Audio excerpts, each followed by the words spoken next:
Parking படத்துக்கு award கிடைச்சிருக்கு. அதை பற்றி என்ன நினைக்கிறீங்க? ரொம்ப சந்தோஷமா இருக்குமா? இந்த யாஹூன்னு கத்துறதுக்கெல்லாம் எனக்கு அதுக்கு எல்லாம் அந்த மாதிரி எல்லாம் ஒரு இது இல்லை. இவ்வளவு நாட்கள் நம்ம இந்த இண்டஸ்ட்ரியில வந்து பெருசா சாதிச்சிட்டோம் அப்படிங்கிறதுக்காக கொடுத்துருக்காங்கன்னு நினைச்சாக்கா அது தப்பு. லைஃப் ஜேர்னியே ஒரு படமா நம்ம எடுக்கிறோம் அப்படின்னா அது எந்த மாதிரி ஒரு ஜானரா இருக்கும்? இருக்குத்தனமா இருக்கும். உங்க கேரக்டர் செலக்ஷனே வித்தியாசமா இருக்கு சார். எப்படி எதை வச்சு நீங்க செலக்ட் பண்ணுவீங்க? அந்த கேரக்டருக்கு நான் பொருத்தமானவனான்றதை பார்த்துருவேன். கொண்டேன் அப்படின்னாக்க 100% கிடையாது, 200% அதுக்காக உழைக்கும். கேரக்டர் வந்து நிறைய பேருக்கு சிரிக்கும் வச்சிருக்கு, அழுகும் வச்சிருக்கு சார். ஆனா நேர்ல பார்த்தா யாராவது திட்டி இருக்காங்களா? சரத்குமார் அண்ணாவும் நெப்போலியன் பங்காளியும் வந்து அவங்களும் சொன்னாங்க, வராதிங்க பாஸ்கர், இங்க எதிர்க்கு உங்களை பார்த்தா எரிச்சலா இருக்கு. கிராண்ட் ஃபாதர் படத்தை பத்தி கொஞ்சம் சொல்லுங்க சார். பொழுதுபோக்கு மற்றும் கருத்து நிறைந்த ஒரு நல்ல ஒரு படம். வணக்கம் சார். வணக்கம்மா, வணக்கம். ஜெயா தொலைக்காட்சி நேயர்கள் அனைவருக்கும் என்னுடைய இனிய உளம் கனிந்த விஜயதசமி ஆயுத பூஜை நல்வாழ்த்துக்கள். நாங்களும் ஜெயா டிவி சார்பாக விஜயதசமி மற்றும் ஆயுத பூஜை நல்வாழ்த்துக்கள் அண்ட் மனமார்ந்த வாழ்த்துக்கள் ஃபார் நேஷனல் அவார்ட் பார்க்கிங் படத்துக்காக வாங்கியிருக்கீங்க. ரொம்ப சந்தோஷம், பெருமையான விஷயம் சார். ரொம்ப சந்தோஷம். ஃபர்ஸ்ட் எப்படி இருக்கீங்க? நல்லா இருக்கீங்களா? நல்லா இருக்கம்மா. Super sir. அண்ட் இந்த ஃபெஸ்டிவல் அப்படின்றதுனால உங்களோட ஃபேவரட் ஃபெஸ்டிவல் என்ன சார்? நீங்க இதெல்லாம் செலிப்ரேட் பண்ணுவீங்களா சின்ன வயசுல இருந்து? எனக்கு எல்லாமே ஃபேவரட் தான். நான் தீபாவளியும் கொண்டாடுவேன், பொங்கலும் கொண்டாடுவேன், நியூ இயரும் கொண்டாடுவேன், தமிழ் வருஷ பிறப்பும் கொண்டாடுவேன், ரம்ஜானும் கொண்டாடுவேன், கிறிஸ்துமஸும் கொண்டாடுவேன், மகாவீர் ஜெயந்தியும் கொண்டாடுவேன், குருநானக் பர்த்டேவையும் கொண்டாடுவேன், எல்லாமே கொண்டாடுவேன். இந்த ஆயுத பூஜைக்கு என்ன ஸ்பெஷலா பண்ணுவீங்க வீட்டுல? ஒன்றும் இல்லைம்மா, சமைப்பாங்க, சாப்பிடுவேன், வேற ஒன்றும் கிடையாது. என்ன ஆயுத பூஜைக்கு வந்து ஆயுத பூஜைன்றது வந்து நமக்கு வந்து அந்த கருவிகள் நமக்கு இது வேலையில வந்து எந்தெந்த கருவிகள் நமக்கு வந்து பிரயோஜனமா இருக்கோ அதையெல்லாம் வச்சு அதுக்கும் நம்ம வந்து அது உயிர் உள்ள ஜீவன்களுக்கு மட்டும்தான் நம்ம வந்து இது பண்ணணும், ஒரு பூஜை பண்ணணும், அதை பெருமைப்படுத்தணுன்றது இல்லை. நமக்கு உதவியாக இருக்கக்கூடிய எதையாக இருந்தாலும் நாம் வந்து கொண்டாடணும் அப்படிங்கிறதுக்காகத்தான் அந்த ஆயுத பூஜைன்னு என்னுடைய கருத்து. மற்றவங்களை பற்றி எனக்கு தெரியல. நிறைய விஷயங்கள் இன்னைக்கு உங்களோட பேசுறாங்க, ரொம்ப அவலா காத்துட்டு இருக்கோம் சார். ஃபர்ஸ்ட் நேஷனல் அவார்ட் நீங்க வாங்குறீங்க அப்படின்னு தெரிஞ்சதுமே உங்களுக்கு வந்த முதல் பாராட்டு யார்கிட்ட இருந்து? எனக்கு நான் அப்போ வந்து இந்த கிராண்ட் ஃபாதர் படம் ஷூட்டிங்கில் இருந்தேம்மா.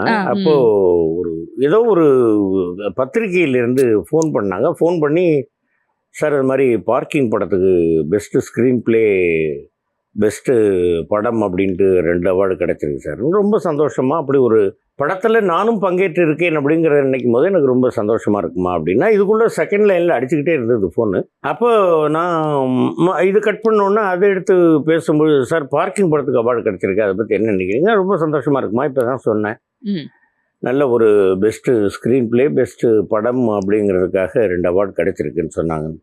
இல்லை சார் 3 அவார்டு சார், உங்களுக்கு பெஸ்ட்டு சப்போர்ட்டிங் ஆக்டர் அவார்டு கிடைச்சிருக்கு. அப்படியேம்மா ரொம்ப சந்தோஷமானேன். ஏன் சார் இப்படி சொல்கிறீங்க? வேறு எப்படிமா சொல்லணும்? நான் இந்த யாஹூன்னு கத்துறதுக்கெல்லாம் எனக்கு அதுக்கு இல்லை, அந்த மாதிரி எல்லாம் ஒரு இது இல்லை. ரைட், கிடைச்சிருக்கா, சரி. இவ்வளவு நாட்கள் நம்ம இந்த இண்டஸ்ட்ரியில் வந்து பெருசாக சாதிச்சிட்டோம் அப்படிங்கிறதுக்காக கொடுத்துருக்காங்கன்னு நினச்சாக்கா அது தப்பு. அப்படி கிடையாது.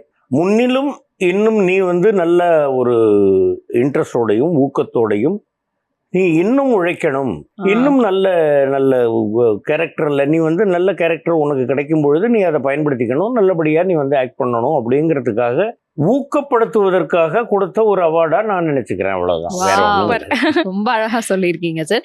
ஆனா நீங்க இவ்வளோ வருஷ ஜேர்னில வந்து இன்னும் கூட கொஞ்சம் ஏர்லியரா நமக்கு வந்து கிடைச்சிருக்கலாம் அப்படின்னு என்னைக்காவது எக்ஸ்பெக்ட் பண்ணிருக்கீங்களா? நான் அப்படி எல்லாம் நினைக்கவே இல்லைம்மா.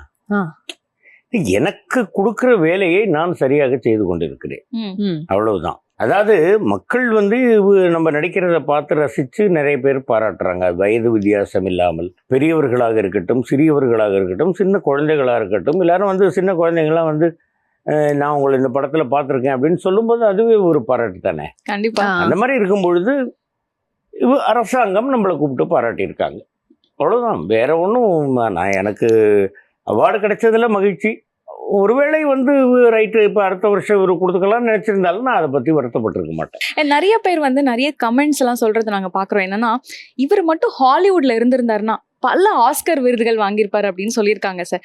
நீங்க என்னைக்காவது அந்த மாதிரி யோசிச்சிருக்கீங்களா? நம்ம ஹாலிவுட் போகணும், நடிக்கணும்னு ஏதாவது அப்ரோச்சஸ் பண்ணிருக்கீங்களா? ஏன்னா நீங்க நிறைய ஹாலிவுட் படங்களுக்கு டப்பிங் பண்ணியிருக்கீங்க, பட் நினைச்சிருக்கீங்களா சார் நடிக்கணும் அப்படின்னு? பாரத திருநாட்டில் பல சித்தர்கள், ஞானிகள் எல்லோரும் தோன்றிய ஒரு திருநாட்டில், தமிழ் திருநாட்டில் பிறந்ததற்காக நான் பெருமைப்படுறேம்மா. Super sir. நான் ஏன் இங்கேருந்து நான் போய் அவ்வளோ தூரத்தில் போய் பிறக்கணும்? கண்டிப்பா. அங்கே பிறந்து நான் அந்த அவார்டு வாங்கியிருக்கேன் அப்படிலாம் கிடையாதும்மா. ம். என்னை பெற்ற தாய் தந்தையர் இங்கே பிறந்திருக்கிறாங்க. என்னுடைய சிவன் தென்னாடுடைய சிவன் இல்லையா? கண்டிப்பா. ஹாலிவுட்டில் பிறந்த சிவனா அவர் இல்லையே. தென்னாடுடைய சிவன் என்ன தமிழ் கடவுள் முருகன் அப்படிங்கும் பொழுதெல்லாம் நான் ஒரு இந்தியனாக பிறந்ததற்கு நான் பெருமைப்படுகிறேன். மனிதனாக பிறந்ததற்கு பெருமைப்படுகிறேன். சூப்பர். அப்படின்றது தான். நான் அங்கே போயிட்டு நான் ஆஸ்கார் வாங்கியிருக்கணும், அதை வாங்கிட்டு அப்படிலாம் எனக்கு ஒன்றும் பெரிய இதெல்லாம் அந்த மாதிரி இதே இல்லைம்மா. நீ கடமையை செய், பலனை எதிர்பார்க்காதே, அதை நான் உனக்கு தருவேன். பகவான் ஸ்ரீகிருஷ்ணர் சொன்ன மாதிரி நமக்கு கிடைக்கக்கூடிய கேரக்டர் நம்ம ஒழுங்காக பண்ணுவோம்னு நம்பித்தானே இயக்குனர்களும் சரி ப்ரொடியூசர்ஸும் சரி நமக்கு அந்த கேரக்டரை கொடுக்குறாங்க. கண்டிப்பா. இந்த கேரக்டர் நம்ம ஏற்று நடித்தோம்னாக்க இது ஒழுங்காக நடிப்போம் அப்படின்னு தானே ஜனங்களும் பார்க்குறாங்க, ரசிக்கிறாங்க. அப்போ அவர்களுடைய நம்பிக்கையை நாம் வீணாக்காமல் ஒழுங்காக நடிப்போம் அப்படிங்கிற ஒரு எண்ணம் தான்மா எனக்கு. சார், அப்போ இந்திய சினிமாவை தவிர வேற எந்த சினிமாவிலையும் நடிக்கிறதுக்கான ஆசை ஆர்வம் உங்களுக்கு இல்லை? நம்ம நடிப்பதற்கான ஆசை ஆர்வம் இருக்கு. ஆ. அது இந்திய சினிமாவா ஆ. இல்ல இத்தாலிய சினிமாவா அப்படிங்கறதெல்லாம் பத்தி நான் யோசிக்கலம்மா. ஓகே. எனக்கு லாங்குவேஜ் கம்ஃபர்டபுளா இருந்ததுனாக்க, எனக்கு கொடுக்கக்கூடிய கேரக்டர் நல்லா இருந்ததுனாக்க, ம். எதுல வேணாலும் நான் போய் நடிக்கிறதுக்கு தயாரா இருக்கேன். நடிக்கிறதுக்கு தான் தயாரா இருக்கேன். நடிக்கிறதுங்கிறது எனக்கு ரொம்ப பிடிக்கும். அதனால அதற்கு நான் தயாராக இருக்கேன். Super sir. ஸோ சினிமாவையே ஒரு லாங்குவேஜா நீங்க பாக்குறீங்கன்னு நான் நினைக்கிறேன். உங்களுக்கு வெளியே இருந்து அந்த மாதிரி ஆப்பர்ச்சுனிட்டிஸ் வந்ததா சார்? வெளியே இருந்துன்னா லைக் ஹாலிவுட், நீங்க சொன்னீங்க இத்தாலிய சினிமா, அந்த மாதிரி. ஹாலிவுட்ல இருந்து வந்தது. ம். ஃபோன் பண்ணாங்க. ஃபோன் பண்ணி சார் இன்னைக்கு பரோட்டா பாயா ஸ்பெஷலாக போட்டிருக்கோம் சார், சாப்பிட்டு போங்க. நாங்கள் இங்கே கோடம்பக்கத்தில் ஹாலிவுட்னு ஒரு ஹோட்டல் இருந்தது, அங்கே போய் நான் சாப்பிட்டு வந்தேன். நான் ஏமா போய் சொல்லணும்? எனக்கு அங்கேருந்து ஹாலிவுட்ல இருந்தெல்லாம் ஒன்றும் ஃபோன் வரலம்மா. ம். எனக்கு தெலுங்குலேருந்து வந்திருக்கு, மலையாளத்துலேருந்து வந்திருக்கு. இதுதான் உண்மை. ம். வேற ஒன்றும் ஆங்கில படத்தில் இருந்தெல்லாம் என்னை கூப்பிடலம்மா. ஆங்கில படத்துக்கு நான் நிறைய டப்பிங் பேசியிருக்கேன். ரைட், அப்போ நானும் அந்த படத்தில் பங்கேற்றிருக்கேன்னு தானே அர்த்தம். Super super sir. சார், உங்களோட லைஃப் ஜேர்னியே ஒரு படமா நம்ம எடுக்கிறோம் அப்படின்னா அது எந்த மாதிரி ஒரு ஜானரா இருக்கும் சார்? ஒரு காமெடி படமா இருக்குமா, ஒரு த்ரில்லர் படமா இருக்குமா, ஒரு கிறுக்குத்தனமா இருக்கும்? ஏன்னா நான் ஜென்ரலாவே ரொம்ப ஒரு ஜாலியான பேர் வழி. எல்லாருக்கிட்டையும் ரொம்ப ஜாலியாக பேசிக்கிட்டு இருப்பேன். நான் பாட்டுக்கு ரோட்டில் நின்று பேசிக்கிட்டு இருப்பேன். என்ன சார் நேஷனல் அவார்டு வாங்கிட்டீங்க, ரோட்டில் நிற்கிறீங்கன்னு ஒருத்தர் கேட்டாருன்னா, நேஷனல் அவார்டு வாங்கினா ரோட்டில் நிற்க என்ன சார் அது அதிகமாக இருக்குது? எவ்வளோவா அவார்டு இப்போ தமிழ்நாடு அரசு மொழி படத்துக்காக 2007 சிறந்த பெஸ்ட் கேரக்டர் ஆர்டிஸ்ட் அவார்டு கொடுத்தாங்க. ரைட், அது ஸ்டேட் லெவலில் கொடுத்தாங்க, இது சென்ட்ரல் லெவலில் கொடுத்துருக்குறாங்க. அப்படிங்கிறது தான், வேற ஒன்றும் எனக்கு அது ஒரு பெரிய ஒரு நான் அப்படின்னு ஒரு திமிரா இருக்கிறதுக்கெல்லாம் ஒன்றும் இல்லைம்மா. அரசாங்கம் என்னை அழைத்திருக்கிறார்கள், எனக்கு கௌரவப்படுத்தியிருக்கிறார்கள், எனக்கு கொடுத்திருக்கிறார்கள். அப்போ அவர்களுக்கு எல்லாருக்கும் என்னுடைய நன்றி. ரசிக பெருமக்களுக்கு என்னுடைய நன்றி, என்னை பெற்ற தாய் தந்தையருக்கு நன்றி, நான் தந்தையாக நினைக்கக்கூடியவர்கள் பல பேருக்கு நன்றி. அப்படிங்கிறதுனால தான் நான் வந்த உடனே நான் முதல்ல காலையில் போய் சிவாஜி அப்பா வீட்டில் வச்சு நான் ஆசீர்வாதம் வாங்கிட்டு வந்தேன். விஜயகாந்த் அண்ணா அவனுடைய நினைவிடத்துக்கு போய் ஆசீர்வாதம் வாங்கிட்டு வந்தேன். எனக்கு அது ரைட்டுமா, எனக்கு அது ஒரு சந்தோஷம். Super sir. சரி, இப்போ MS பாஸ்கர் சார் கிட்ட ஆன்மீக தேடல் அதிகமாயிடுச்சா? இல்லை, அது எப்பவும் குறையவே இல்லையேம்மா. எப்படி அதிகமாயிடுச்சான்னு கேட்குறீங்க? ஏற்கனவே எனக்கு சின்ன வயசுலேருந்தே ஆன்மீகத்தில் ரொம்ப ஈடுபாடு உண்டு. நான் எல்லா கோயிலுக்கும் போவேம்மா. அதாவது இந்த சாதி மதம்னு சொல்கிறாங்க இல்லையா, அதுலலாம் எனக்கு ஒரு பெரிய இது கிடையாது. நான் விபூதி பூசிக்கிட்டே சர்ச்சுக்கு போவேன், அப்படியே மசூதிக்கு போவேன். இப்போ கூட ரீசெண்டாக ராமநாதபுரம் போயிருக்கும்போது ஏர்வாடி தர்காவுக்கு போயிட்டு வந்தேன். அந்த மாதிரி எனக்கு அதெல்லாம் ஒன்றும் இல்லைம்மா. பெரியவர்கள் நமக்கு நல்ல வழியை காட்டி இருக்கிறார்கள். அவர்கள் அடக்கமாக இருக்கக்கூடிய இடங்கள் அப்படிங்கும் பொழுது அங்கே போனாக்க ஒரு வைப்ரேஷன் இருக்கும். என்னுடைய நம்பிக்கைமா அது. எனக்கு ஆன்மீகத்தில் நம்பிக்கை உண்டு. ஜாஸ்தி ஆயிடுச்சா அப்படின்னு கேட்டிங்கன்னாக்க அது எனக்கு பதில் தெரியலம்மா.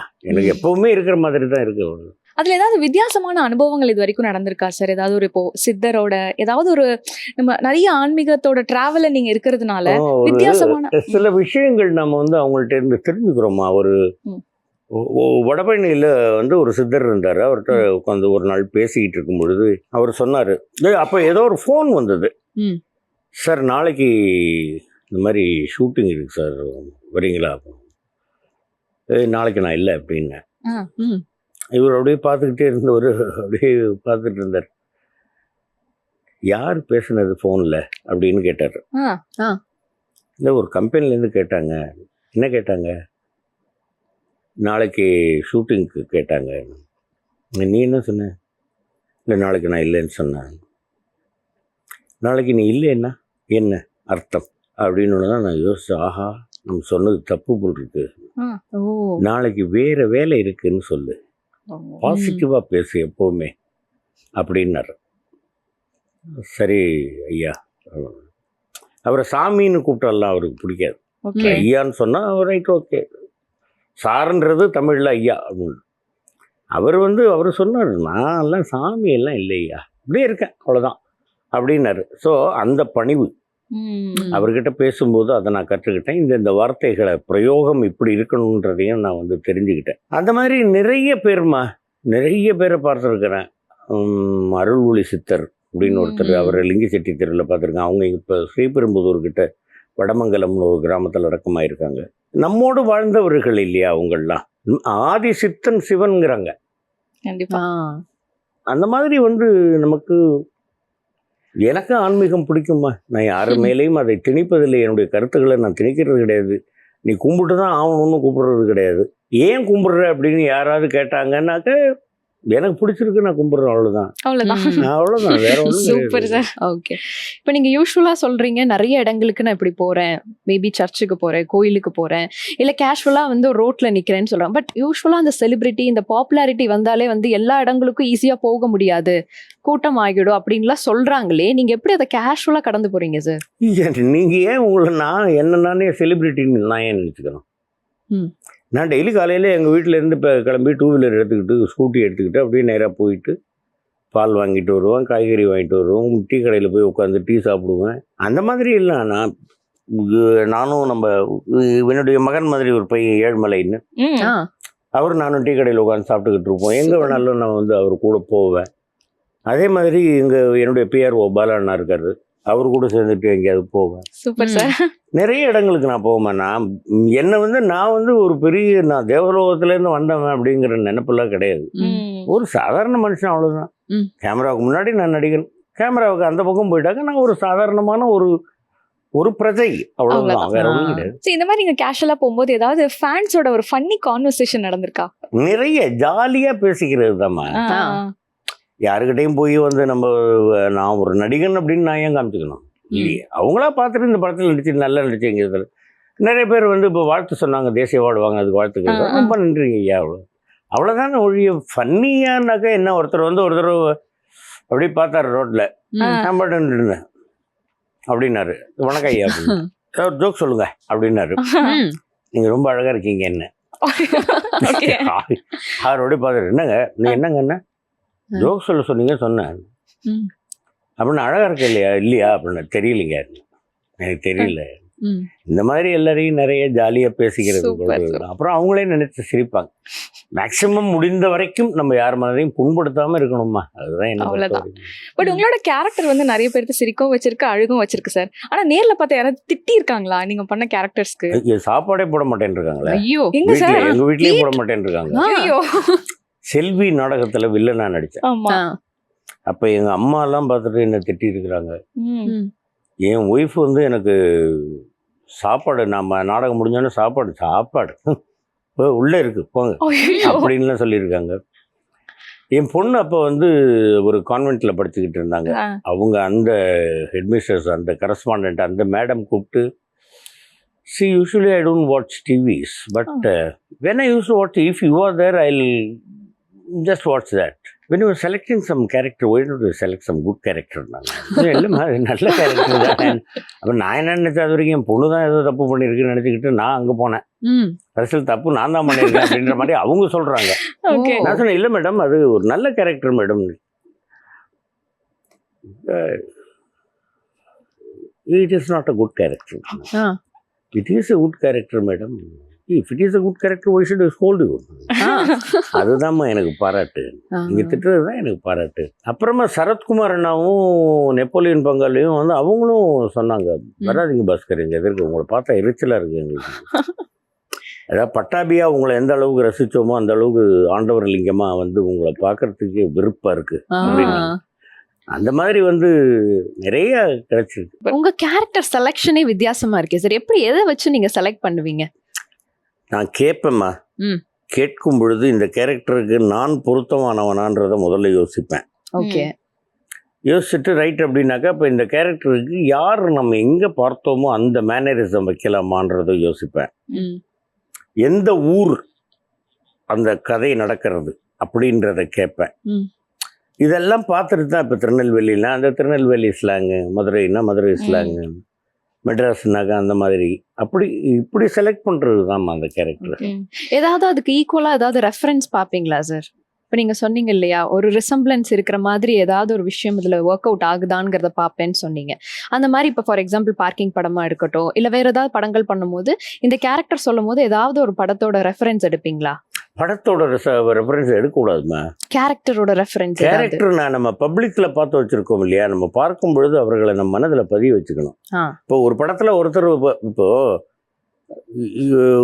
ஒரு பெரிய புகழ்பெற்றவங்க வந்து ஒரு கேரக்டர் நடிச்சிருக்கிறாங்க, அதே மாதிரி காப்பி அடிச்சு நான் இன்னொரு படத்தில் நடிச்சேன்னாக்கா அதே மாதிரி நடிச்சிருக்க அவர் மாதிரியே நடிச்சிருக்காருன்னு சொல்ல போறாங்க.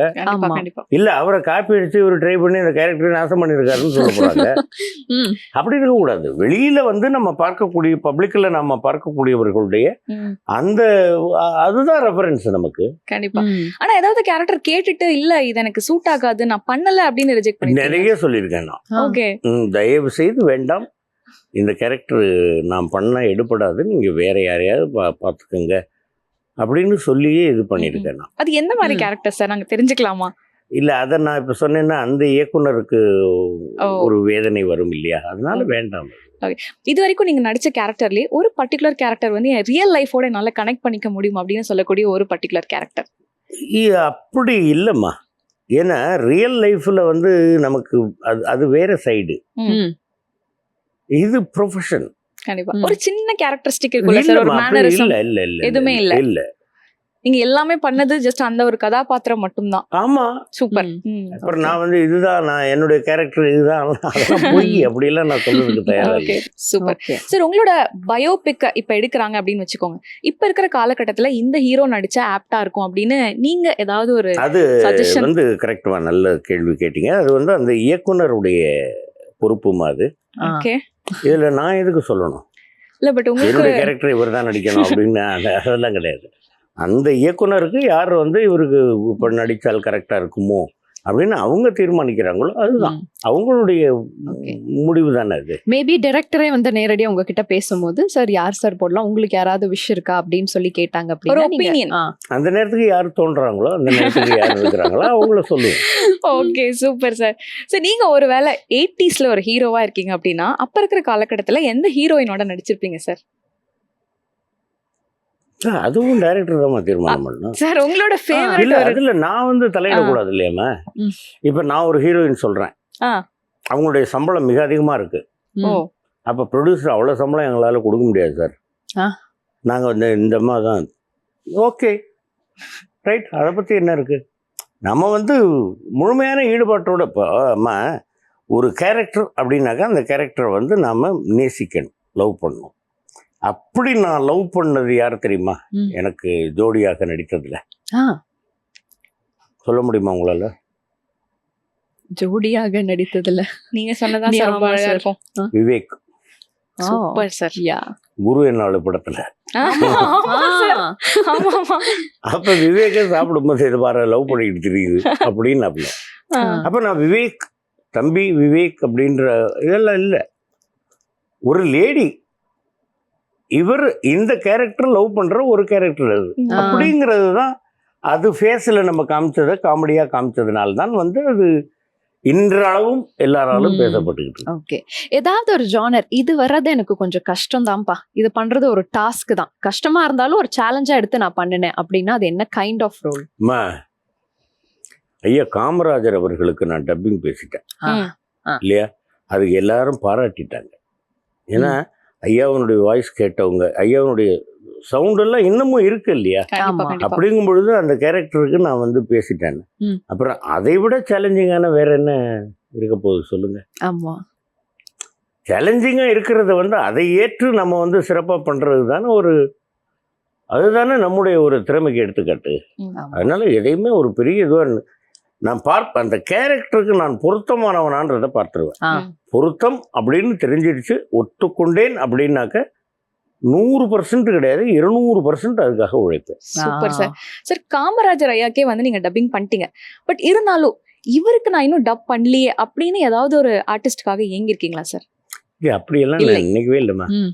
எது வருதோ அதை சிறப்பாக செய்துட்டு நம்ம பாட்டுக்கு போயிட்டே இருக்கணும், அவ்வளோதான். வேற ஒன்றும் அதில் மேக்சிமம் தவறு வராமல் மேக்சிமம் நம்மளால் என்ன நம்முடைய இன்புட் என்னவோ அதை கரெக்டாக நம்ம வந்து அதில் இது பண்ணணும், அவ்வளோதான். வேற ஒன்றும் கிடையாது. இது வரலையே எனக்கு, அது வரலையே நினைச்சுக்கிட்டு இருந்தீங்கன்னா அது ஏக்கமாயிடும்.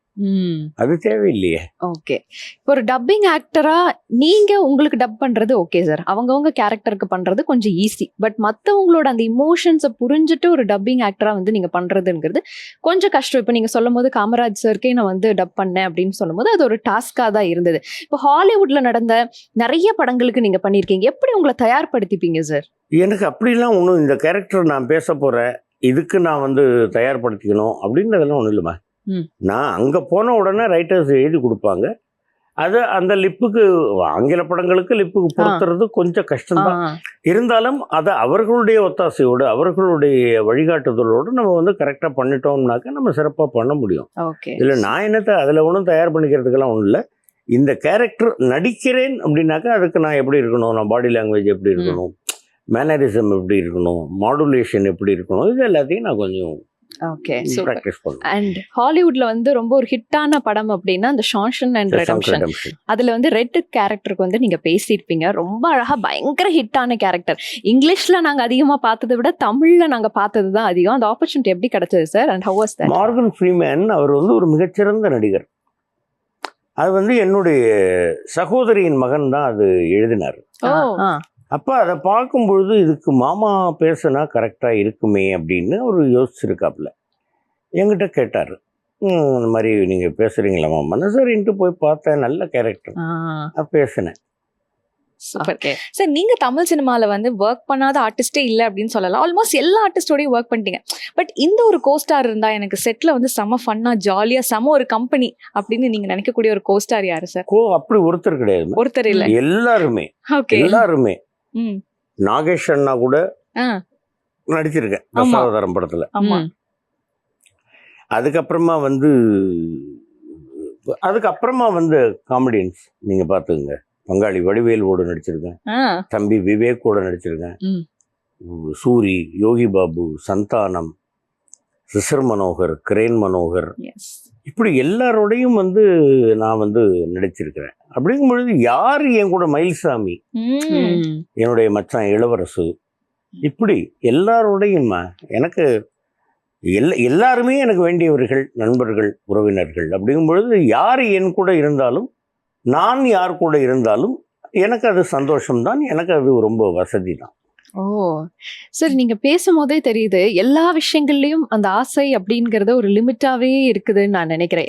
ஏன் ஓவர் ஆசைப்படணும்? கரெக்ட். இந்த எதிர்பார்ப்புகள் எல்லாமே வந்து ரொம்ப சட்டலா வச்சிருக்கீங்களே, இது எப்படி சார்? இதுக்கு தான் அந்த சித்தர்களோட பழகினது. இப்ப எனக்கு ஒரு 500 கோடி ரூபாய்க்கு சொத்து இருந்தா தேவையில்ல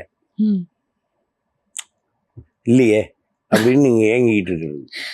500 கோடி ரூபாய்க்கு சொத்து இருக்கு, அரை இட்லிக்கு மேலே திங்கக்கூடாதுன்னு டாக்டர் சொல்லிட்டாங்க. நீங்கள் என்ன பண்ணுவீங்க? 500 கோடி ரூபா சொத்து வச்சு ஒன்றும் பண்ண முடியாது.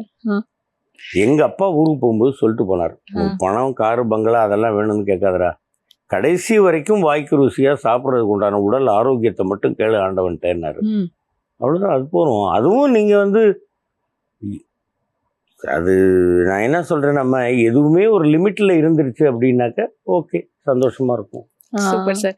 ஏன்னா அது மட்டும் இல்லாம நிறைய டைரக்டர்ஸோடையும் ஒர்க் பண்ணிட்டீங்க. ஆனா இந்த டைரக்டரோட நான் மறுபடியும் ஒர்க் பண்ணணும்னு ஆசைப்படுறேன் அப்படின்னு நீங்க நினைக்கக்கூடிய ஒரு டைரக்டர்? எல்லா டைரக்டரும் தான், ஒருத்தர் மட்டும்தானே என்ன. எனக்கு வேடம் கொடுத்தவர்கள், கொடுத்து கொண்டிருக்கிறவர்கள், கொடுக்க போகிறவர்கள், அவங்க பெரிய டைரக்டர், இவங்க சின்ன டைரக்டர், இவங்க புது டைரக்டர்ன்றதெல்லாம் எனக்கு கிடையாது. டைரக்டர் அவ்வளவுதான். யாரு எல்லாருடைய பெரியவர்களாக இருந்தாக்கா ஐயான்னு கூப்பிடுவேன், அண்ணான்னு கூப்பிடுவேன், மாமான்னு கூப்பிடுவேன், அப்படி கூப்பிடுவேன். சின்னவர்களாக இருந்தால் மகனேன்னு கூப்பிடுவேன். இவ்வளவுதான், வேற ஒன்றும் இது கிடையாது. எல்லாரோடையும் ஒர்க் பண்ணணும், மறுபடியும் ஒர்க் பண்ணணுன்றது என்னுடைய ஆசை. அதுக்கு தகுந்த மாதிரி கேரக்டர் அமையணும், அவங்களுக்கும் அந்த ஆசை இருக்குது, அடுத்த படம் நிச்சயமாக உங்க கூட உங்கள் டேட்டு கொடுங்க சார், தாராளமாக எடுத்துங்க, என்ன இப்போ. அதே மாதிரி உங்களோட கேரக்டர்ஸ்க்கு ரொம்ப ஃப்ரீடம் கொடுத்து உங்களுக்கு ஒரு சூப்பரான ஒரு ஸ்பேஸ் கொடுத்த டேரக்டர் அப்படின்னா இப்போ வரைக்கும் யார் சார் இல்லை சொல்லுங்க? எல்லாருமே தாம்மா, யாருமே வந்து இப்போ பார்க்கிங் படத்துல எல்லாம் நீங்கள் வந்து எடுத்துங்க, மகன் ராம்குமார் அவர் வந்து நான் அந்த லைட் வரும்போது அந்த கண் அப்படி சுருக்கிறேன், நான் நல்லா இருக்கு பண்ணுங்க.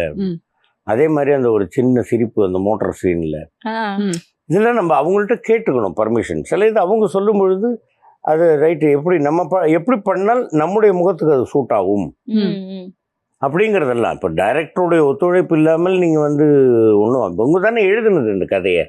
அந்த பார்க்கிங்கில் அந்த இளம்பிரதி கேரக்டர் எழுதினது என்னுடைய அன்பு மகன் ராம்குமார் பாலகிருஷ்ணன் தானே இயக்குனர்.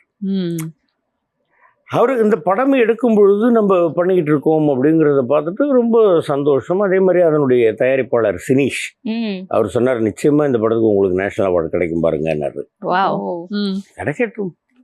இல்லை சார், நான் உண்மையிலேயே சொல்றேன், நீங்க பாருங்க கிடைக்கும்.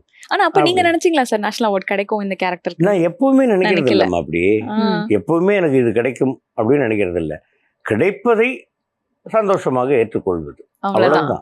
இப்போ வந்து ஆதித்யா பாஸ்கருமே எங்களுடைய ஒரு ஃபேவரட்டான ஒரு ஹீரோவா வலம் வந்துட்டு இருக்காரு. எங்களோட ஒரு சின்ன ஆசை, உங்களையும் அவரும் ஒரே படத்துல நாங்க பார்க்க முடியுமா சார்? ஏற்கனவே ஒரு டெலிஃபிலிம் ஒன்று பண்ணோம், அது இனிமே தான் அது ரிலீஸ் ஆகணும். படம் அந்த மாதிரி டைரக்டர்ஸ் கேட்டாங்கன்னா பண்ணுவோம், என்ன இப்போ. ஆஹா, இப்போ செம்மையா இருக்கும் சார். அவர் பையனாவும் உங்களை அப்பாவும் அப்படி ரியலிஸ்டிக்கா பார்க்கும்போது செம்ம ஹாப்பியா இருக்கும் எங்களுக்கு. ஓகே, உங்களுக்கும் உங்க பையனுக்கு இருக்கக்கூடிய அந்த பாண்டிங் சொல்லுங்களேன் சார்.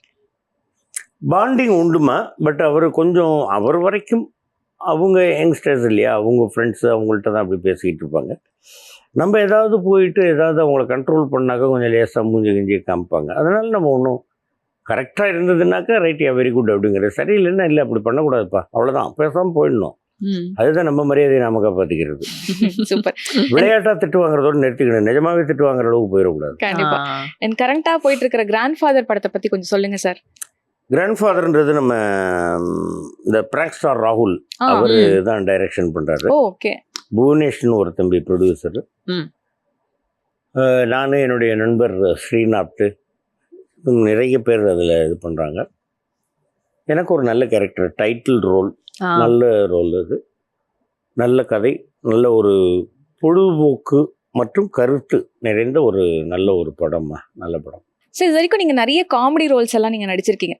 நீங்களே உட்காந்து ரொம்ப ரசிச்ச உங்களோட ஒரு காமெடி சீன் அப்படின்னா எது சார்? எங்கள் அண்ணா, எங்கள் அண்ணா அந்த ஒரு குடிகாரன் கேரக்டர் ஒரே அமக்கலாம் ரோட்டில் தேவையே இல்லாமல் ஒம்பு வளர்த்து அந்த மாதிரி பண்ணுறது. அதுக்கப்புறமா இந்த விந்தை படத்தில் போலீஸ் ஸ்டேஷனில் தூய தமிழில் பேசிக்கிட்டு இருப்பேன். அது நானே எழுதுனது. அது அதனுடைய இயக்குனர் வந்து சொன்னார், அண்ணா உங்களுக்கு நீங்கள் தமிழில் கொஞ்சம் நல்லா படிச்சிருக்கீங்கன்னா அது எழுதுங்க அப்படின்னாரு. சரி ரைட்டு தம்பின்ட்டு நான் எழுதுனது தான் அது. அதுவும் ரொம்ப ரசிச்சிருக்கேன். அது மாதிரி நான் நடித்த எல்லா காட்சியுமே அழகிய தீயவில் நிறைய படங்கள் அந்த மாதிரி நான் நடித்த காட்சிகள் ரசிச்சிருக்கேன். ரசிக்கும் போது இன்னும் கொஞ்சம் நல்லா பண்ணியிருக்கலாமோ அப்படின்ற ஒரு சிந்தனையும் உள்ளுக்குள்ள வந்துகிட்டே தான் இருக்கும். அது வரும், இன்னைக்கும் அது வருமா? எப்பவுமே வரும், எப்பவுமே வரும். இன்னும் பெட்டராக பண்ணியிருக்கலாம், இன்னும் பெட்டராக பண்ணியிருக்கலாம், அடுத்த படத்தில் நல்லா பண்ணிடணும் அப்படின்ற எண்ணம் இருக்கிற வரைக்கும் தான் உங்களுடைய பயணம் வந்து ரொம்ப சிறப்பாக போய்கிட்டு இருக்கும். ஏதாவது ஒரு கேரக்டர் நீங்க பண்ணும்போது, ஒரு நல்ல ஒரு காமெடி, ஒரு ஃபன்னான ஒரு கேரக்டர் நீங்க பண்ணும்போது ஏதாவது சிரிப்பை அடக்க முடியாம நீங்களே நடிச்ச ஏதாவது சீன் இருக்கா? அந்த மாதிரி வந்து நிறைய சீன்ஸ் சொல்லலாமா. ஒரு சீன் அப்படின்றது இல்லை, சிரிப்பு அடக்க முடியாமல் அப்படின்ற அந்த அளவுக்கெல்லாம் வந்து இருந்திருக்கு. இருந்தாலும் அடக்கிட்டு தானே ஆகணும். நீ எனக்கு மற்றவர்களுடைய நேரம் வீணாகும் இல்லையா, அந்த மாதிரி வந்து சீன்ஸ் இருந்திருக்கு. அது இப்போ டக்குன்னு ஒரு சீன் அப்படின்னு சொல்றதுக்கு எனக்கு தெரியல. நிறைய படங்கள் அந்த மாதிரி இருந்திருக்கு, டப்பிங் காலத்துல இருந்தே இருந்திருக்கு. சரி, இப்போ MS பாஸ்கர் அவர்களை பத்தி A to Z தெரியும், எல்லா சீக்ரெட்ஸுமே தெரியும் அப்படின்னு சொல்லக்கூடிய ஒரு பர்சன் யாரு சார்? அப்படி யாருமே இருக்க முடியாதுமா. எனக்குள்ள இருக்கக்கூடிய சீக்ரெட்ஸ் எனக்கு மட்டும்தான் தெரியும், எனக்கும் இறைவனுக்கு மட்டும்தான் தெரியும். ஓகே. என்னுடைய சீக்ரெட்ஸ் எல்லாருக்கும் தெரிஞ்சிருச்சுனாக்க அப்புறம் நான் வீக் இல்ல சார், யாராவது ஒரு பெஸ்ட் ஃப்ரெண்ட் அந்த மாதிரி யாராவது? எப்படி பெஸ்ட் ஃப்ரெண்டா இருந்தாலும் சரி, அவர்களுக்கு தெரியாமல் நான் என் மனதுக்குள் மறைத்து வைத்திருக்கக்கூடிய வாழ்க்கை ரகசியங்கள்னு சிலது இருக்கு இல்லையா, கண்டிப்பா அதை நம்ம வெளியில சொல்லக்கூடாது. ஓகே. அதை சொன்னால் நம்ம இப்போ நான் உங்களை பத்தி ஏதாவது ஒன்று நினைச்சிருக்கேன்னு வச்சுங்க, அது எனக்கு ரகசியம். அதை நான் உங்கள்கிட்டயே சொன்னாக்க உங்களுக்கு என் மேல நன்மதிப்பு கூடலாம். ம். இல்ல இவர் என்ன என்னை பத்தி இப்படி நினைச்சிருக்கிறாரு அப்படின்ட்டு நீங்க தப்பா கூட நினைக்கலாம். ஒரு படத்துல மற்றவர்கள் நினைப்பது வந்து விவேக்கு தெரிஞ்சிடும் தெரியுமா? ஆமா, ஆமா, correct. தெரிஞ்சுட்டு அவர் வந்து அட பாவி இப்படியா நீ நினைக்கிற மாமியாரை பத்தி அப்படி இப்படின்னு ஒண்ணு எவ்வளவு பெரிய பிரச்சனை வருது ஆமா, பாருங்க. ஆமா. இது உள்ள இருக்கிறது உள்ளுக்குள்ளேயே இருக்கிற வரைக்கும் தான் அது சிறப்பு. ஓகே. அதே மாதிரி சினிமா வட்டாரத்துல இந்த ஒரு பர்சனை வாழ்நாள்ல நான் மறக்கவே மாட்டேன், அவங்க என்ன தப்பு செஞ்சா கூட நான் மன்னிச்சு விட்டுருவேன் அப்படின்ற மாதிரி ஒரு நபர். அது தப்பு செஞ்சிட்டார் அப்படிங்கிறது வந்து நம்ம அதை குற்றமா எடுக்கிறதோட இல்லைமே தான் இப்படி பண்ணக்கூடாது, ம். இல்லை மாப்பிள்ள இப்படி பண்ணக்கூடாது அப்படின்னு அவரை தனியா கூட்டிகிட்டு போய் சொல்லி வேணாண்டா இப்படி பண்ணாதே ம். அப்படின்னாக்க ரைட். அதே மாதிரி மற்றவர்கள் நம்மளை கூட்டிகிட்டு போய் சொன்னாலும் அதை ஏற்றுக்கொள்ளக்கூடிய பக்குவம் இருந்தால் மற்றவர்களுக்கு நான் அறிவுரை சொல்லணும். சொல்லலாம். கண்டிப்பா. இல்லை நான் சொல்கிறது தான் நீ கேட்கணும், நீ சொல்கிறது நான் அதிலே வாங்கிக்க மாட்டேன்னாக்கா அது ரொம்ப தப்பு. அது அப்படி இருக்கக்கூடாது. நிறைய நண்பர்கள்மா எனக்கு. ம். மயில்சாமி அவங்க ரொம்ப வேண்டியவன். தம்பி இப்போ சமீபத்தில் காலமான ரோபோ சங்கர், இளவரசு ஒன்று, நான் ஒன்று, தம்பி சுகா அவர்கள், தம்பி ராமையா மாப்பிள்ளை, நாங்கள் 4 பேர். அது தவிர ஒரு வையாபுரி மாமா, சாம்ஸு, இப்படி நிறைய பேர் இருக்கிறாங்கம்மா எனக்கு ஃப்ரெண்ட்ஸு. வேண்டியவங்க வேண்டாங்க. வயது வித்தியாசம் இல்லாமல் பெரியவர்களும் இருக்காங்க, சிறியவர்களும் இருக்காங்க, என்னை விட வயதில் குறைந்தவர்களும் இருக்கிறாங்க. எல்லாருக்கும் நான் ஃப்ரெண்டுமா. ஏதாவது இந்த மாதிரி கெட் டுகெதர்லாம் பிளான் பண்ணி போயிருக்கீங்களா? அப்படிலாம் ஒன்றும் இல்லைம்மா. அவங்கவுங்களுக்கு அவங்கவுங்க குடும்பம் இருக்கும், அவங்கவுங்க வேலை இருக்குது, பார்க்குற இடத்துல கெட் டுகெதர் தான். பாக்குற இடத்துல எல்லாம். சரி, இப்போ பொதுவா வந்து லேடிஸ் எல்லாம் எடுத்துக்கிட்டா ஐயோ நமக்கு ஏஜ் ஆயிருச்சு, நமக்கு வந்து வெள்ளை முடி வந்துருச்சு அப்படின்னு ரொம்ப கான்சியஸா இருப்பாங்க சார். அது ஒரு ஆக்டரா இருந்தா அவங்கள வந்து அவங்க அந்த ஏஜிங் ஆகாம தடுக்கிறதுக்கு நிறைய வழிகள் பண்ணுவாங்க. அந்த மாதிரி நீங்க ஏதாவது ஐயோ நமக்கு வயசாயிருச்சு அந்த தோற்றத்தை வந்து அந்த ஒயிட் ஹேர்லாம் மறைக்கிறதுக்கு டை அடிக்கணும் அந்த மாதிரி எல்லாம் யோசிச்சிருக்கீங்களா சார்? இதுன்னு பார்த்தீங்களா? தொப்பி கூட போடுறது இல்லை. அதனாலதான் சார் நான் கேக்குறேன். வெயில இருந்தால் தான் தொப்பி போட்டுக்குவேன், பைக்கில் கிளப் போனால் போட்டுக்குவேன். ம். இது ஏமா மறைக்கணும்? ஒரு இளமை நில்லாது யாக்கை நிலையாது. என்ன அந்த அழகுன்றது நிரந்தரம் இல்லை. கண்டிப்பா. இப்போ நல்லா அழகாக சிவப்பாக அழகாக இருக்கிறாரு, திடீர்னு இங்கே கட்டி வந்து மூஞ்சி வீங்கி போச்சுனாக்க என்ன பண்ணுங்க? அந்த தழும்பு அப்படியே இருந்துருச்சுனாக்க என்ன பண்ணுங்க? இதில் எதுக்கு நாம் படத்தில் கேரக்டர் அதுக்கு தகுந்த மாதிரி வந்து இந்த இடத்துலலாம் பிளாக் பண்ணணும்னா பண்ணிட்டோம். ஷேவிங் ஃப்ரீயாக இருந்தாக்க அப்படி விட்டோம்னாக்கா ரைட்டு, ஓகே, ஷேவ் பண்ணுற டைம் மிச்சம். தாடி அது ஒரு டிஃப்ரெண்ட் லுக்காக இருக்கும். நேஷனல் அவார்டு வாங்கும்போதே இப்படி தானே போடணும். ஆமா சார். அதெல்லாம் ஒன்றும் கிடையாதும்மா. எனக்கு அந்த மாதிரியெல்லாம் வந்து கவர்ச்சியாக இருக்கணும், இப்படி இருக்கணும், அப்படி இருக்கணும், என்னை வந்து ஆஹா என்ன பிரமாதமாக இருக்கார் பாரு அப்படின்லாம் அதை நான் பார்த்து ரசிக்கணுன்றதுலாம் கிடையாது. நானாக தான் இருப்பேன், அவ்வளோதான். எங்கள் அண்ணா ரஜினி அண்ணாவே இப்படி தானே இருக்காரு. அவர் எதையும் மறைக்கலையா? அவர் பாட்டுக்கு தாட்டி வளர்த்துட்டு அவர் பாட்டுக்கு தானே போகிறாரு. ஓகே. அவர்கிட்ட பேசும்போது சொல்கிறேன், நம்மகிட்ட என்ன இருக்குது பாஸ்கர், எல்லாம் இறைவன் செயல் அப்படிங்கிற அதே தான் என்னுடைய கருத்து. அவ்வளவுதான். அதே மாதிரி சார் சினிமால வயசானாலும் இன்னும் யங்காவே இருக்காங்களே அப்படின்னு நீங்க யாராவது பார்த்து நினைச்சிருக்கீங்களா சார்? அது எப்படி நினைக்க முடியும்? நான் குறிப்பிட்டு யாரையும் சொல்ல விரும்பல. ஒரு 25-30 வருஷத்துக்கு முன்னாடி பார்த்த அதே உருவம் இன்றும் இருக்குமா? இருக்காது. நிச்சயமாக சில மாற்றங்கள் இருக்கும். ஆனால் உடலை கரெக்டாக வைத்திருக்கிறார்கள், பேணி பாதுகாத்திருக்கிறார்கள், எந்த விதமான தீய பழக்கங்களும் இல்லாமல் இருக்கிறார்கள் அப்படின்ற மாதிரி சில பேரை பார்த்து நான் வியந்திருக்கேன். அது யார் பேரு அப்படின்றதெல்லாம் வேண்டாம். ஓகே. என்ன நான் பார்த்துருக்கேன், வியந்திருக்கேன், அவ்வளவுதான். வேற ஒன்றும் நான் அவர் அப்பா 50 வருஷத்துக்கு முன்னாடி பார்த்தா அப்படியே இருக்கிறாரு. என்ன ஜெயம் ரவி ராஜாவும் வந்து ஒரு ஃபங்க்ஷனில் பார்த்துட்டு ஜெயம் ரவி வந்து ராஜா கிட்ட சொன்னாப்புல, அண்ணன் பாரு அன்னைக்கு பார்த்த மாதிரி அப்படியே இருக்கிறாரு. எப்படிண்ணே? நான் சொன்னேன் அதுக்கெல்லாம் சின்ன வயசுலயே வயசாகணும்னு. சின்ன வயசுலயே வயசாகணும், அப்பதான் இப்படி இருக்க முடியும். கண்ணா பின்னாடி சிரிச்சாங்க. என்னென்ன நீங்கள் போங்கண்ணே. அது மாதிரி எனக்கு அது மாதிரிலாம் ஒன்று நான் யாரை பார்த்தும் வியப்பதெல்லாம் இல்லைம்மா. உடம்பு நல்லா வச்சுருக்காங்க, எக்ஸசைஸ் பண்ணி நல்லா வச்சிருக்கோம். சரத்குமார் அண்ணா அந்த மாதிரிலாம் சில பேரை பார்த்து நான் நல்ல இது பண்ணி வச்சிருக்கிறாங்க, பில்டடாக வச்சுருக்காங்க உடம்பு அப்படிங்கிறத பார்த்து நான் ஆச்சரியப்பட்டிருக்கேன், ரசிச்சிருக்கேன், அவ்வளோதான். உங்களை நீங்களே ஏதாவது ரெஸ்ட்ரிக்ட் பண்ணியிருக்கீங்களா சார்? இந்த விஷயத்துல நம்ம போகக்கூடாது, இல்லை இன்வால்வ் ஆகக்கூடாது, இல்லை இப்போ இந்த ஏஜ் வர வர எல்லாரும் சொல்லுவாங்க இந்த மாதிரி ஃபுட்ஸ் எல்லாம் எடுத்துக்கூடாதுப்பா, கொஞ்சம் கவனமா இருக்கணும், அந்த மாதிரி இருக்கிற விஷயங்களை நீங்க உங்களையே ரெஸ்ட்ரிக்ட் பண்ண விஷயங்கள் எங்கள் அப்பா சொல்லிட்டு போயிட்டாரு, கடைசி வரைக்கும் வாய்க்கு ருசியாக சாப்பிட உண்டான ஆரோக்கியத்தை கேள்வி. அப்போ இப்போ அப்படிதான் இருக்கீங்க, எல்லாமே நீங்க சாப்பிடலாம், இந்த ஃபுட்டு கிட்டு இந்த டயட் அதெல்லாம் கிடையாது. எனக்கு எது தோணுதோ நான் சாப்பிட்டுக்குவேன், எது வேண்டாம்னு தோணுதோ அதை தொட மாட்டேன். அப்படித்தான் எனக்கு அதெல்லாம் ஒரு நான் அந்த ரெஸ்ட்ரிக்ஷன்ஸ் எதுவுமே வச்சுக்கலம்மா லைஃப்ல. சரி, இப்போ பெஸ்ட் வந்து பஞ்சுவாலிட்டி அப்படின்னு சொன்னீங்க. அதே மாதிரி ஒரு வீக்னஸ் இருக்கும்ல சார் எல்லா மனுஷனுக்குமே. அந்த மாதிரி உங்ககிட்ட இருக்கிற ஒரு வீக்னஸ்? தீனிம்மா. வேகமா எங்கேயாவது போயிட்டே இருப்பேன். எங்கேயாவது ரோட்ல பனங்கிழங்கு விற்கிறாங்க, இறந்த பழம் விற்கிறாங்க அப்படின்னா வண்டி உடனே நிறுத்திடுவேன். நிறுத்திட்டு அதை வாங்கிட்டு அதை தின்னுக்கிட்டே தான் போகணும். தீனி மட்டும் அது அடக்க முடியாது, அடக்கவும் விரும்பலை நான். வாய்க்கு ருசியை சாப்பிடுவோம், என்ன இருக்கு இப்போ. சரி இது ரைட்டு, இப்போ பார்த்துட்டோம், இப்போ டைம் இல்லை, சீக்கிரம் போயிடுவோம், நம்ம சாயங்காலம் வரும்போது பார்த்துக்குவாங்க. சாயங்காலம் அந்த வழியாக வராமல் வேற வழியாக போயிட்டோம்னா அவ்வளோதான். அதனால இது எது ஆசைப்படுறேன்னு நான் தின்னுடுவேன். எனக்கு அது ஒரு ஆசை, அவ்வளோதான். ஓகே சார், நீங்க ஒரு எக்ஸ்பீரியன்ஸ்டான ஒரு டெடிகேட்டடான ஆக்டர் அப்படின்னு எங்களுக்கு தெரியும். நடிப்பு அப்படின்னு வந்தா நீங்க அப்படியே ஆக்டராகவே மாறிடுவீங்க. பட் இருந்தாலும் கண்டினியூஸ் ஷூட்டிங்கு, தூக்கம் இல்லாம என்னைக்காவது செட்ல தூங்கிருக்கீங்களா சார்? நிறைய, அதுவும் கண்டிப்பா உண்டு. செட்டில் தூங்குறது இல்லைம்மா. எனக்கு அந்த மத்தியானம் எப்போ கேப் கிடைக்குதோ போயிட்டு ஒரு 10 நிமிஷம் கேப் கிடைச்சா கூட அதில் 5 நிமிஷம் தூங்கிட்டு எந்திரிச்சு வந்துடுவேன். இதுல ஒரு பெரிய விஷயம் என்னன்னா, மூஞ்சில தூக்க கலக்கமே தெரியாது. அதுதான் ஒரு பெரிய டக்குன்னு போய் 5 மினிட்ஸ்ல அந்த மாதிரி ஒர்க்கு இருந்துகிட்டே இருந்தது. நைட்டு 12 மணி 2 மணி 3 மணி அப்படின்லாம் இருந்ததுனாலும் தூங்காமையெல்லாம் நடிச்சுக்கிட்டே இருந்திருக்கேன். தூங்காம டப்பிங் எல்லாம் பேசிக்கிட்டு இருந்திருக்கேன். அப்படிலாம் ஒன்றும் எனக்கு நான் தூங்கவே மாட்டேன், நான் அப்படியே உட்காந்துருப்பேன். எல்லாம் பொய், அது அப்படிலாம் சொல்லக்கூடாது.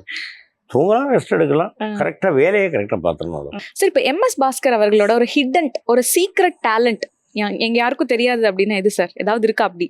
எனக்கு அப்படிலாம் ஒன்றும் தெரியலம்மா. அது யாராவது மற்றவர்கள் கண்டுபிடிச்சாதான் உண்டு.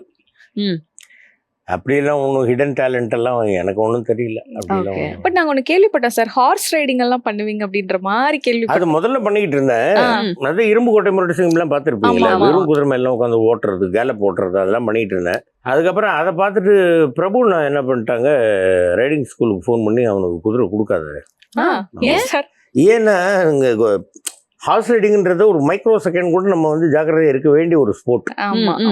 திடீர்னு அது எதையாவது பார்த்து மிரண்டுது, ரேரப் பண்ணுது, பக் பண்ணுது, இல்லை டக்குன்னு ஒதுங்குனது அப்படின்னா நம்ம உழுந்து கை கால் உடஞ்சி போச்சுன்னா ஷூட்டிங் நின்று போவோம். அதனால அவனுக்கு கொடுக்காதீங்க அப்படின்ட்டாரு. அதுக்கப்புறமா சரி ரைட்டுன்ட்டு நானும், நமக்கு போகிறதுக்கும் ஒன்றும் டைம் இல்லை, அதனால இப்போ கொஞ்சம் போறதில்லை. ஆனால் இப்போ குதிரையை கொடுத்து ஓட்டிடுவோம். நீங்க உங்களை வந்து செட்ல யாராவது உங்களை காயப்படுத்திருக்காங்களா, ஹர்ட் பண்ணிருக்காங்களா? நிறைய பேர் பண்ணிருக்காங்க. அது எப்படி சார் நீங்க வந்து ஸ்கிரீன்ல அதை காமிக்காம அது எப்படி நடிக்கிறது? அந்த ஒரு ஹர்ட்னஸ் உள்ள இருக்கும், பட் அது வந்து வெளியே வந்து பிரசன்ஸ்ல தெரியாம எப்படி நடிக்க முடியுது? இல்ல அதுதானே பெர்ஃபார்மன்ஸ். சரி, இவர் தானே என்ன காயப்படுத்தினாரு, அந்த கேரக்டரை என்ன காயப்படுத்துச்சு இல்லையா? இப்போ இளம்பிரதியா நான் நடிச்சேன், ஹரிஷ் கல்யாண் வந்து அந்த ஹீரோவை நடிச்சாப்புல. அவர் வந்து என்ன அடிச்சாரு, ஹரிஷ் கல்யாணம் அடிச்சாரு இல்லையா? இந்த கேரக்டர் தானே. அப்படிங்கும்போது எனக்கு அந்த கேரக்டர் என்னவோ அதுக்கு தகுந்த மாதிரி நான் பண்ணணும்னாக்கா அவ்வளோதான். இவர் ஹட் பண்ணா பண்ணிட்டு போட்டோம், போற்றுவார் போற்றலும் தூற்றுவார் தூற்றலும் போகட்டும் கண்ணனுக்கு, அவ்வளோதான். அதே மாதிரி நீங்க யாரையாவது ஹர்ட் பண்ணிருக்கீங்களா? மேக்சிமம் எனக்கு தெரிந்து நான் பண்ணது இல்லைம்மா, பண்ணியிருப்பேன் யாரையாவது, அது எனக்கு ஞாபகத்தில் இல்லை. அதை எல்லாம் அப்பவே மறந்துருப்பேன். சரி, நீங்க ஒரு சீனியரான எக்ஸ்பீரியன்ஸ்ட் ஆக்டர், பட் இப்போ வந்து நிறைய படங்கள், இப்போ புது படங்கள் எல்லாம் நடிக்கிறீங்க. அப்போ ஏதாவது புது முகங்கள்லாம் வருவாங்க, நியூ ஃபேஸஸ், அவங்க ஏதாவது கொஞ்சம் சொதப்பும் போது, நிறைய டேக்ஸ் எடுக்கும் போது, அப்போ எப்படி சார் ஹேண்டில் பண்ணுவீங்க? யாரும் பண்ணல, யார் பண்ணல. இப்போ நான் 4 பக்கத்துக்கு டைலாக் வச்சிருக்கேன், 2 டைலாக் வரல டப்பிங்ல, அதுக்கு மேல்பட்டு வரமாட்டேங்குது, அது பிளாங்க். ஓகே. அதனால அவர்கள் எல்லோருமே சிறப்பாக நடித்து விடுவார்கள், எல்லோருமே வந்து ஒரு மிகப்பெரிய நடிகர்கள் அப்படின்னு நினைச்சுக்கிட்டெல்லாம் நம்ம மற்றவங்களை பார்த்துக்கிட்டு இருந்தாக்க தப்பு. அது குற்றம் பார்க்கன்னு சுற்றம் இல்லை. நீங்க ரைட், அவங்க தப்பு பண்ணாங்கன்னா இல்லை, ஓகே ரைட், டைரக்டர் இருக்காரு சொல்லி கொடுக்குறது, பண்ணுங்க அப்படின்றதுக்கு. அவர் டைரக்டர் வந்து என்னங்க பண்ணுங்க, சாரி நான், ஐயோ பரவாயில்ல இருக்கட்டும் பண்ணுங்க தம்பி, ஒன்றும் பிரச்சனை இல்லை. சில பேர் வந்து என்ன பண்ணுவாங்க, நம்ம ஒரு இந்த சீனியாரிட்டி இதை பார்த்துட்டு கொஞ்சம் பயந்து, அது மாதிரி ஒரு பொண்ணு வந்து கொஞ்சம் லேசா பயப்பட ஆரம்பிச்சது. டைரக்டர் வந்து என்னம்மான்றாரு. நான் சொன்னேன், ஒரு நிமிஷம் இருங்க அப்படின்றீங்க, வாடா கண்ணு அப்படின்னு கூட்டிட்டு போனேன். கார் சாப்பிடலாமா அப்படின்னு அப்படின்னு உட்காந்து, என்ன விஷயம், அப்பாவை பார்த்து பயப்படுறியா? கொஞ்சம் லேசா, என்ன சிங்கமா புலியா? பாம்பா நான் அதெல்லாம் இல்லாமல் ஜாலியாக உட்காந்து பேசுவோம் வா அப்படின்னு கொஞ்சம் நேரம் உட்காந்து பேசிக்கிட்டு இருந்துட்டு அப்புறம் வந்துட்டு வாங்க பார்க்கலாம் ரெடி, உங்கள் கூட நடிக்கிற பாக்கியத்தை எனக்கு கொடுங்க இப்படின்லாம் சொல்லி ஜாலியாக கிண்டல் பண்ணி அதுக்கு அடுத்து ஒழுங்காக நடிக்க ஆரம்பிச்சோன்னா டைரக்டர் கூட்டு என்ன மந்திரம் மந்திரம் ஒன்றும் இல்லை, என்னம்மா அப்பாவை பார்த்து ஏமா பயப்படுற, நான் ஒன்றும் இல்லைம்மா, நீங்கள் இன்னைக்கு வந்திருக்கீங்க, நான் கொஞ்சம் நாளைக்கு முன்னாடி வந்திருக்கேன், அவ்வளோதான், வேற ஒன்றும் கிடையாது, ஜாலியாக நீங்களும் நடிக்க தான் வந்திருக்கீங்க, நானும் நடிக்கிறதுக்கு ட்ரை பண்ணுறதுக்கு தான் வந்திருக்கேன் அப்படி இப்படின்லாம் சொல்லுவோம். ஜாலி ஆயிடுச்சு. அதுலேருந்து அப்பா அப்பான்னு இப்பவும் ஃபோன் பண்ணி பேசுவோம். ஏதாவது செட்ல கோவப்பட்டு என்னடா இது சொல்லிட்டே இருக்காங்க ஆனா இப்படி இருக்குது எனக்கு கோபம் அப்படிங்கிறது அதை நான் பெருசா வந்து சத்தம் எல்லாம் போட மாட்டோமா. என்ன அப்படின்னாக்க இந்த செல்போன் நம்ம இங்க நடிச்சுக்கிட்டு இருப்போம், அங்க நின்றுக்கிட்டு பேசிக்கிட்டு இருக்கிறது போன்ல இல்லை அப்படின்னாக்க நம்ம நடிக்கும்போது அங்கேருந்து இங்கே இப்படி எதையாவது லைட் அட்ஜஸ்ட் பண்ணிக்கிட்டே போகிறது அந்த மாதிரி இருக்கும்போது நான் நிறுத்திடுவேன். ஏன்னா டிஸ்ட்ராக்ட் ஆகக்கூடாது. நமக்கு நம்மளை அறியாமல் நம்ம என்னதான் கண்ட்ரோல் பண்ணால் கூட அந்த ஒரு சின்ன அந்த பார்வை இப்படி போயிட்டு வந்துருச்சுன்னா கூட அது தப்பு. அதில் பர்ஃபெக்டாக இருக்கணும் அப்படிங்கிறதுல தான் நம்ம இது பண்ணுறது. ஏதாவது பண்ணாங்கன்னா நான் நிறுத்திடுவேன். அது முடிங்க சார், அந்த வேலையை முடிச்சிடுங்க தம்பி, நம்ம அப்புறமா பண்ணலாம், ஏன்னா ரொம்ப கரெக்டாக பண்ண வேண்டிய ஒரு சீனு. சாரிண்ணா முன்னாடி பரவாயில்ல, நீங்கள் பாருங்க, நீங்கள் உங்கள் வேலையை தானே பார்க்குறீங்க, பண்ணிடுங்க முடிச்சிடுங்க அப்புறமா எடுப்போம் அப்படின்னு. இப்படி போயிட்டாக்க சண்டை வர்றதுக்கு வாய்ப்பு இல்லை. இப்போ நீங்க வந்து ஒரு ஆக்டிங் கிளாஸ் நடத்துறீங்க அப்படின்னு வச்சுக்கோங்க. பல ஆக்டர்ஸ் வந்து உங்ககிட்ட நடிப்பு கத்துக்க வராங்க அப்படின்னா அவங்க கிட்ட நீங்க சொல்ற ஒரு ஃபர்ஸ்ட் ரூல் ஆர் அட்வைஸ் தான் அப்படிம்பா, வேற ஒன்றும் சொல்ல மாட்டாங்க. அப்படிதான் சொல்லுவேன், வேற என்ன பண்ணுவேன். ஒருவேளை அவங்க நல்லா நடிச்சாங்கன்னா நான் சொல்லி கொடுத்தா அதை கெடுத்து ஓகே அப்படிலாம் கிடையாது. அவரவர்கள் திறமை அவரவர்கள் தான் வளர்த்துக்கணுமா. ஏறவங்களை நீங்க எந்த வரைக்கும் தூக்கி விட முடியும்? அப்படி கிடையாது. நம்ம கிட்ட வந்து கேட்டாங்கன்னா இப்படி பண்ணலாம் அப்படின்றத சொல்லலாம். என் பொண்ணு வந்து எனக்கு கேட்பாங்க ஃபோன் பண்ணி, இப்போ இந்த இடத்துல எப்படிப்பா சொல்றதுன்னு. எங்க அக்கா பையனுங்க கேட்பாங்க, என் பையன் கேட்பாரு இந்த இடத்துல என்ன சொல்லலாம், அந்த இடத்துல ஒரு டைலாக் அப்படின்றது கேட்பா. போதும், நிறைய பேர் இருக்காங்கம்மா அந்த மாதிரி இண்டஸ்ட்ரியில. நமக்கு தெரிஞ்சதை நம்ம சொல்லணும், அவ்வளவுதான், வேற ஒன்றும். அதே மாதிரி எங்களுக்கும் எங்க மக்களுக்காகவும் ஏதாவது ஒரு சின்ன அட்வைஸ் என்னம்மா, சினிமாவில் இருக்கிறவங்களுக்கு அது ஜென்ரலா அட்வைஸ்ன்னு கேட்டாக்கா நீங்க வந்து ஒவ்வொரு சக மனிதர்களை மனிதர்களாக பாருங்கள். Super sir. அவங்க கிட்ட வந்து நீங்க நல்ல முறையில பழகுங்க, அன்பா இருங்க. ஏன்னா இந்த ஒரு பிறவிதான் நம்ம எல்லாரும் சேர்ந்து சந்திக்க போறோம். அதுக்கப்புறமா அடுத்த பிறவில யாரு என்னவோ எங்க பிறக்கிறாங்களோ அதெல்லாம் தெரியாது. வீம்பு வேண்டாம், மற்றவர் மனதை புண்படுத்துவது வேண்டாம். முடிந்தால் மற்றவர்களுக்கு உங்களுக்கு வைத்துக்கொண்டு மீதியை உதவுங்கள். இது எல்லாமே பெரியவங்க சொன்னதுதான். அதை படிச்சதுதான் நான் இப்ப சொல்றேன். சினிமாவில் வரக்கூடியவர்களுக்கு நான் என்ன சொல்றதுன்னு கேட்டாக்க, முடிஞ்ச வரைக்கும் டைமிங் கீப் பண்ணுங்க. செட்டுக்குள்ள வந்தோன்னு செல்ல ஆஃப் பண்ணுங்க, இல்லை சைலண்ட்ல போட்டுருங்க. டைரக்டர் ஒன்று சொல்றாருனாக்கா அது நல்ல கவனம் சிதறாமல் கவனிங்க அப்படிங்கிறது தான் என்னுடைய. ஏன்னா இது வந்து நிறைய பேர் ப்ரொடியூசர் வந்து எங்கிருந்தோ கஷ்டப்பட்டு கொண்டு வந்து பணம் போடுறாங்க. இப்போ நீ இந்த டைமுக்கு வர்றதில்ல, லேட்டாக வர்றது, மெதுவாக வர்றது, கூப்பிட்டாக்க ஷார்ட்டுக்கு கூப்பிட்டாக்க நான் வரேன் போ அப்படிங்கிறது, அந்த மாதிரிலாம் இருக்கக்கூடாது. டக்குன்னு போயிடணும் வேலை, நம்ம வேலை அது, அதை முனைப்பா நம்ம பண்ணணும் அப்படிங்கிறது தான். உங்க லைஃப் டைம்ல சார் நீங்க ஒர்க் பண்ண நிறைய படங்கள் இருக்கு. ஏதாவது ஒரு படம் நடித்த பிறகு அடுத்த படம் வர்றதுக்கு ஒரு கேப் இருக்கும், நமக்கு வந்து பட வாய்ப்பு வரலையே, அந்த மாதிரி நீங்க ஏங்கின நாட்கள் இருக்கா? இல்ல அப்படி இல்லை, நான் ஏங்கலுமா. அடுத்தடுத்து படங்கள் வந்துட்டே இருந்ததா சார்? ஏதாவது ஒரு பாஸ் இருந்ததான்னு கேக்குறேன். நிறைய. இப்போ ரீசெண்டா கூட ஒரு 3 மாசம் சும்மா உட்காந்துருந்தோம். கொரோனா பீரியட்ல எவ்வளவு நாள் சும்மா உட்காந்துருந்தோம். அதை நீங்க எப்படி எடுத்துப்பீங்க சார்? ஃபினான்ஷியலாவும் சரி, இல்ல உங்க ஃபேமிலி நீங்க பாத்துக்கிற விஷயங்களையும் சரி, அதை எப்படி பேலன்ஸ் பண்ணிப்பீங்க? ஃபினான்ஷியலா பணம் இல்லை, கொஞ்சம் கஷ்டமா இருக்கு அப்படின்னாக்க கொஞ்சம் ரைட் வரும் அப்படின்ற ஒரு தன்னம்பிக்கை தான். ஓகே, அதுக்காக வரலையேன்னு நம்ம வந்து இது பண்ணிக்கிட்டு வருத்தப்பட்டுக்கிட்டுலாம் இருக்கக்கூடாது. வரும்.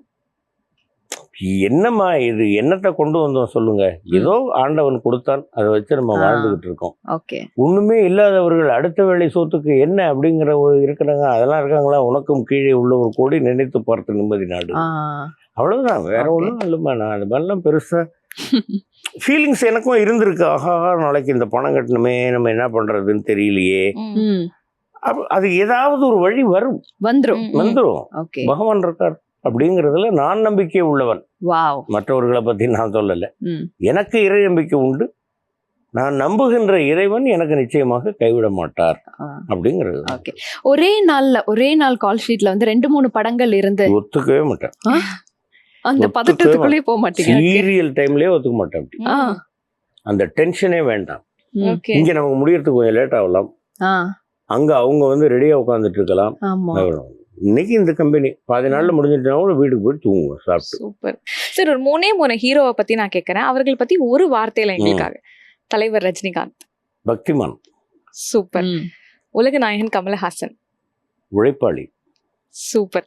கேப்டன் விஜயகாந்த் அவர்கள். எங்க அம்மா. அந்த அம்மாங்கிறது அந்த வேர்ட் சொல்லும் போது ரொம்ப இமோஷனலான ஒரு பாண்டிங்க ஃபீல் பண்ணி சொல்ற மாதிரி ஆமாம்மா, இருந்தது. எனக்கு எத்தனையோ நாள் உட்கார வச்செல்லாம் எனக்கு சாப்பாடு போட்டிருக்காரு, வீட்டுக்கு போய் சாப்பிட சொல்லியிருக்கிறாரு. அண்ணன் அண்ணியும் சேர்ந்து எனக்கு விபூதி பூசி விட்டுருக்காங்க. நான் எந்த கார் வாங்கினாலும் அண்ணனுக்கு முதல்ல உட்கார வைப்பேன் காரில். என்னமோ வந்தார், எல்லாருக்கும் ஒரு அன்னபூரணியாக வாழ்ந்தார் அப்படின்னு தான் சொல்லணும். எல்லாருக்கும் சாப்பாடு போட்டார், போயிட்டார், அவ்வளோதான். சரி, இப்போ கிராண்ட் ஃபாதர் படத்துக்கு அப்புறம் வேற ஏதாவது அப்கமிங் ப்ராஜெக்ட்ஸ் இருக்கா சார்? இருக்குமா, என்னென்ன சார்? 3-4 படம் பேசிக்கிட்டு இருக்காங்க. இன்னும் என்ன டைட்டில் வச்சது தெரியல. இன்னைக்கு இப்போ 11:30 மணிக்கு கூட ஒரு படம் அவங்க பேசுவாங்க. ஈவினிங் ஒரு கம்பெனி வர்றாங்க. ரொம்ப ஸ்கெட்யூல்டா அந்த டைமிங்கா அந்த பங்க்சுவாலிட்டியா ஃபாலோ பண்றீங்க. மேபி நீங்க ஒரு டைரக்டரா ஒரு அவதாரம் எடுக்க வாய்ப்பு இருக்கா? இல்லை, எனக்கு அது அப்படி ஒரு எண்ணம் இது வரைக்கும் இல்லை. அது நடக்கணும் அப்படின்னா நடக்கட்டும். வருமா? அது எப்படி சொல்ல முடியும்? இல்ல நாங்க எதிர்பார்க்கலாம். எனக்கு தெரியலமா, அது தெரியல. இல்ல, அப்படி வந்ததுன்னா வரட்டும், பண்ணலாம். ஒரு நல்ல 4-5 திறமைசாலிகளை கூட வச்சுக்கிட்டு அந்த மாதிரி பண்ணுவோம். என்ன இப்ப? ஓகே. ரொம்ப ரொம்ப ரொம்ப நன்றி சார். இன்னைக்கு எங்களோட ஷோக்கு வந்து ரொம்ப ரொம்ப ஸ்பெஷல் ஆக்கியிருக்கீங்க. உங்களை பத்தியும் உங்களோட லைஃப் ஜேர்னி பத்தியும் நிறைய விஷயங்கள் நாங்க வந்து கேட்டு தெரிஞ்சுக்கிட்டோம். இதே மாதிரி நீங்க நிறைய விருதுகள் நீங்க வாங்கணும், பல பேத்துக்கு ஒரு பெஸ்ட் எக்ஸாம்பிளா இருக்கணும்.